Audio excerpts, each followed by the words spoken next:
crianças, tudo bem? Meu nome é Cecília e hoje eu serei a professora de vocês. Nós vamos estudar sobre o fruto do Espírito.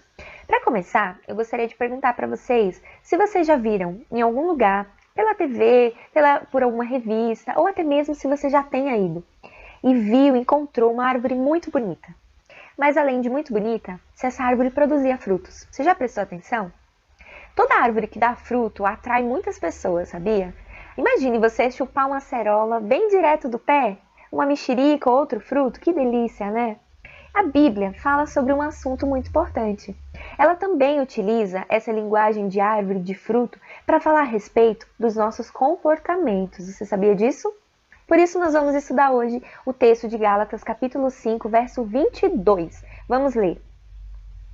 Diz assim: mas o Espírito produz este fruto: o amor, a alegria, a paz, a paciência, a amabilidade, bondade, fidelidade, mansidão e domínio próprio. Não há lei contra estas coisas. Olha que coisa maravilhosa. Para a gente entender um pouquinho sobre essa passagem, sobre esse contexto, existe uma região na província romana chamada de Galácia. E os cristãos viviam nessa região. E eles estavam enfrentando alguns problemas. O primeiro deles, eles estavam recebendo ensinos que não eram adequados à palavra de Deus. Os judeus estavam forçando os não-judeus daquela época, que eram conhecidos como gentios, a praticarem rituais que eles faziam lá no passado. E também, além disso, eles não estavam acreditando nos ensinamentos e, na verdade, do ministério do apóstolo Paulo. É um baita desafio. Então, o apóstolo Paulo, que escrevia cartas às igrejas que ele plantava para orientar aqueles irmãos, escreve uma carta, a carta de Gálatas, que tem esse nome exatamente por causa da região que eles viviam. Ele escreveu por volta do ano de 49 a 55 depois de Cristo. E ele escreve e adverte aqueles irmãos em 3 situações. A primeira delas, que eles deveriam acreditar na verdade do seu ministério. A segunda, que eles deveriam acreditar que a salvação se dava por meio da fé e não por meio desses rituais que eles queriam fazer. E o terceiro, que eles teriam limites na sua liberdade cristã, que eles teriam comportamentos a se desenvolverem. E aí ele envia essa carta para esses irmãos. Hoje nós vamos aprender a respeito dos comportamentos que eles deveriam ter. A carta, ela tem 6 capítulos. Nós vamos estudar o capítulo 5 a partir do verso 22, que foi o que nós lemos. E nesse capítulo, Paulo descreve 2 tipos de pessoas. A primeira delas são aqueles que vivem por meio das suas obras, por meio da sua carne, e produzem carnalidade, produzem obras da carne, produzem coisas ruins, maldades, invejas, entre outros, que nós não vamos falar hoje, mas que é muito importante você ler. Você vai encontrar a partir do verso 19. Mas que também existem o segundo tipo de pessoa, que são aqueles que possuem a presença de Deus, que possuem o Espírito Santo. E o Espírito Santo produz em nós o fruto do Espírito. O que isso significa? Que ele produz em nós um fruto que vai fazer com que nós tenhamos muitas qualidades, muitas virtudes que são essenciais para a nossa vida. Olha só, eu até trouxe um exemplo para vocês.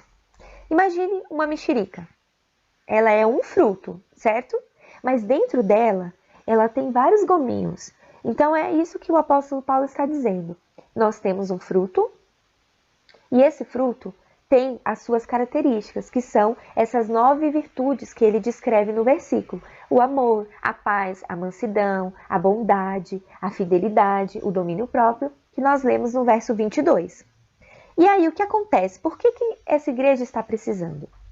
A Bíblia fala, no verso 15, que os irmãos estavam brigando entre si. Eles estavam se mordendo, crianças. Olha só o que fala o verso 15. Mas se vocês estão sempre se mordendo e devorando uns aos outros, tenham cuidado, pois vocês correm o risco de se destruírem. E além disso, muitos estavam tendo inveja e se tornavam orgulhosos, o que diz no verso 26. Nós nos tornamos orgulhosos, provocando a inveja uns dos outros. Esse cultivo do fruto, ele é muito importante na nossa vida. Quando nós cultivamos algum alimento, ou alguma semente, uma flor, alguma coisa, nós precisamos de terra, de água, da própria semente, inclusive, precisamos de tempo, disposição e cuidado. Vocês concordam? É um processo demorado, o fruto demora para nascer. Primeiro ele vai germinar, ele vai crescer até que ele consiga produzir o fruto no seu tempo. E o fruto do Espírito também é assim na nossa vida. O Espírito Santo habita em nós e ele vai fazer com que produzamos, crianças, as características, as virtudes que ele descreve. Em específico, ele fala sobre 9, que nós lemos. Então o amor, a alegria, a paz, a paciência, a amabilidade, bondade, fidelidade, mansidão e domínio próprio, que está lá no verso 22. E aí, em específico, eu quero falar sobre 3 com vocês. O amor, a alegria e a paz, que são 3 frutos essenciais para o nosso relacionamento com Deus. Vocês sabiam disso? Nós precisamos amar a Deus, nós precisamos nos alegrar em Deus e nós precisamos ter a paz de Deus. Como que isso acontece, crianças? A palavra amor, do ágape, ela fala a respeito de um amor incondicional. E é interessante porque isso também faz parte do primeiro mandamento. Vocês sabiam disso? Que nós devemos amar a Deus sobre todas as coisas. E por isso nós devemos amar também o nosso próximo. E é muito interessante porque Deus é amor. Esse fruto, ele precisa ser muito verdadeiro em nossa vida. Nós precisamos desenvolver o amor a Deus, o amor ao nosso próximo, porque Deus é o amor. E esse amor, ele é um amor sacrificial, um amor de obediência e de muita renúncia. E aí nós também temos o fruto da alegria. A alegria é o contentamento, a satisfação em Deus. Deus nos faz satisfeitos em meio a todas as dificuldades que nós podemos enfrentar. Um exemplo disso é a pandemia que nós estamos vivendo. Um momento de tanta tristeza, mas que mesmo assim, nós ainda assim conseguimos nos alegrar em Deus. Porque Deus é a nossa alegria. A alegria do Senhor é a nossa força. Esse fruto é muito importante para nós enfrentarmos os grandes desafios e dificuldades que temos pela frente. E o terceiro que nós vamos ver hoje é a paz. A paz é algo que todos nós procuramos. Inclusive, nós vemos tantas guerras na televisão. A paz é uma necessidade do ser humano. Mas a paz, esse fruto, não significa que nós não vamos ter problemas.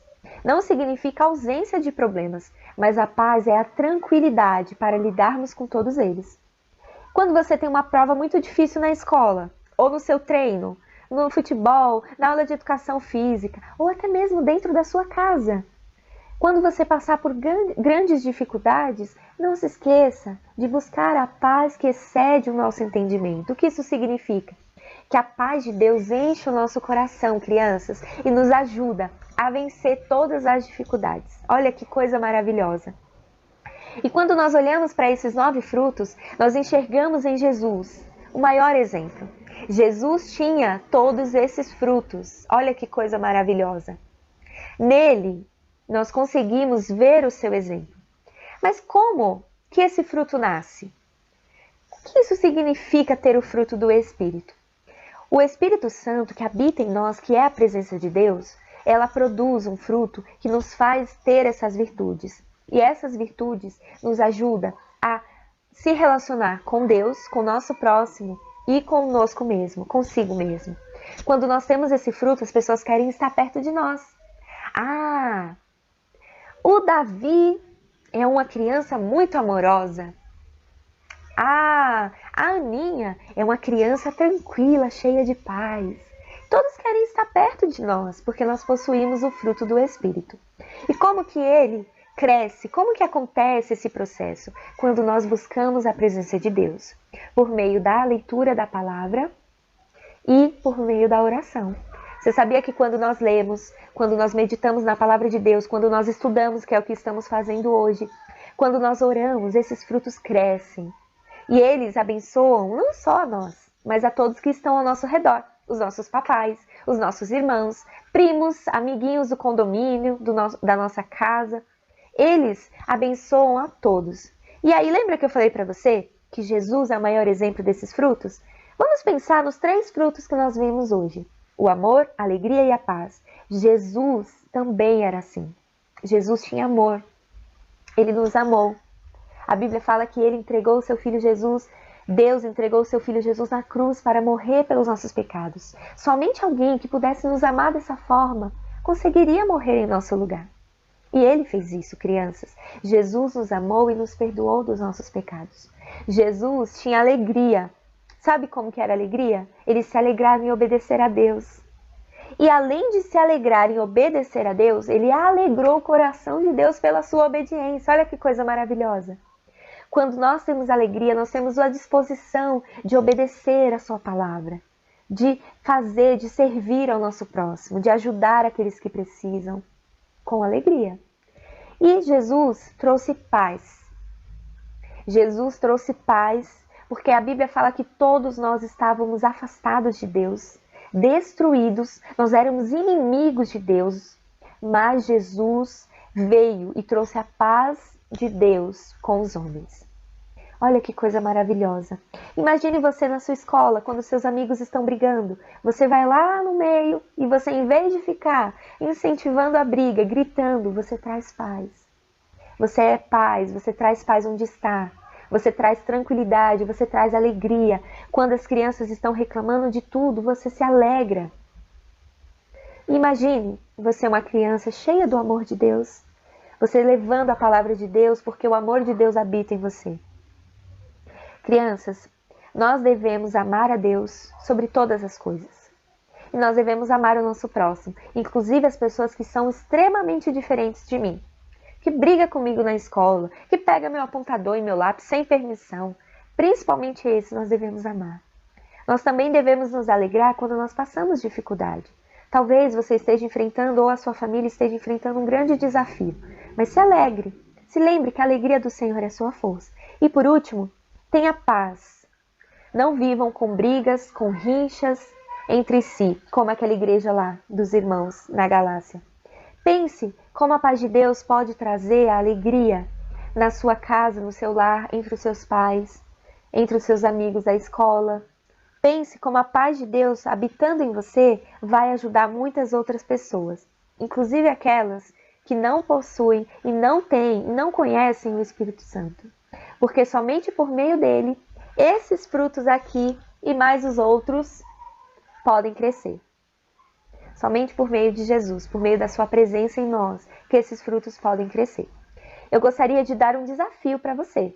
Eu não sei se você já fez isso na escola, mas vai ser uma tarefa muito importante para você. O que você vai precisar? De um copo descartável, algodão e os grãos de feijão. Ó, conseguem ver? Como você vai fazer esse desafio? Você vai separar esse material, vai pedir ajuda para o papai e para a mamãe e vai pegar um caderninho. E você vai anotar como vai ser a sua plantação de feijão. Como que você vai fazer? Você vai umedecer o seu algodão, você vai molhar com água, vai colocar no fundo do seu copo e você vai colocar as suas sementinhas ali. Certo? Vai colocar em um lugar que tem muita luz, para que ela possa ser iluminada e possa começar a crescer. Então, dentro de 3 dias, você já vai conseguir ver a sua sementinha crescer. O que você vai fazer? Você vai anotar como que tem sido esse crescimento. Você vai observar como é natural o crescimento desse grão, dessa semente. Como que Deus faz ela crescer. E aí, enquanto você observa e você vai anotar, você vai pensar como é o amor, a alegria e a paz na sua vida. Será que você tem desenvolvido esse fruto através da palavra de Deus? E aí você vai pensar, todas as vezes que você não demonstrou amor, que você não teve paz e nem tranquilidade. E você vai anotar, porque nós vamos orar e vamos pedir perdão e vamos pedir a ajuda do Espírito Santo para que ele produza esse fruto em nós. E aí, na próxima aula, vocês irão aprender mais 3 frutos muito importantes com o próximo professor. Tudo bem, crianças? Também vou mandar para vocês uma atividade que você pode baixar, você vai recortar e você vai montar a árvore dos frutos do Espírito. Eu vou mandar para ficar disponível para vocês fazerem essa atividade, tá bom? Espero que vocês tenham aprendido a respeito desse assunto tão importante para a vida do cristão, que são as virtudes do Espírito Santo em nós. Vamos orar para terminar? Vamos agradecer por esse momento? Senhor, nós te agradecemos por esse momento tão importante de aprendizado da Tua Palavra, porque a Tua Palavra é vida, ela produz transformação em nós. Que o Senhor nos ajude, que o Senhor nos ajude a colocar em prática tudo aquilo que ouvimos, que possamos olhar para Jesus e enxergar nele o exemplo que nós devemos seguir. Muito obrigada, Senhor. Obrigada pelo seu cuidado, porque o Senhor faz com que cresçamos dia após dia. Assim como essa sementinha de feijão que vai crescer, que o Senhor também trabalhe em nosso coração. Em nome de Jesus eu te agradeço e te peço que o Senhor abençoe a vida de cada criança que assiste essa aula de hoje. Em nome de Jesus, amém. Crianças, muito obrigada pela oportunidade de trazer esse estudo com vocês. Espero que vocês tenham gostado. Se houver alguma dúvida, é só me escrever que eu respondo vocês. E não esqueçam da nossa atividade. Vamos ver como a nossa semente cresce e como o trabalhar do Espírito Santo também é feito na nossa vida. Deus abençoe. Um beijo para vocês. Até a próxima.